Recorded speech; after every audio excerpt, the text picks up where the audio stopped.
Hello everyone, let's make delicious snack with paneer. Take 200 grams of paneer cut into cubes. Now add spices of your choice.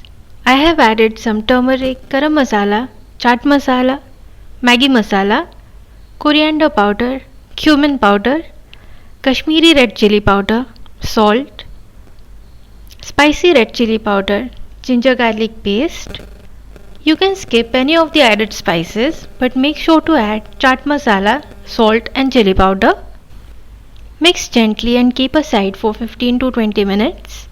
Heat some oil. Add oil as required to pan fry the masala paneer cubes.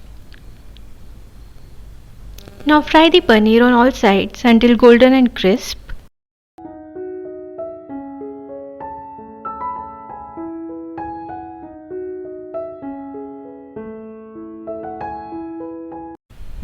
Remove from the pan, garnish with some mint leaves, squeeze some lemon juice and enjoy while it's still warm.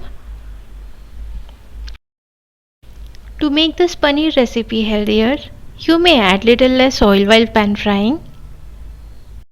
Do try and let me know in the comments how you liked it. Enjoyed the video so far? Hit the like button and make sure to subscribe to stay updated on my upcoming videos.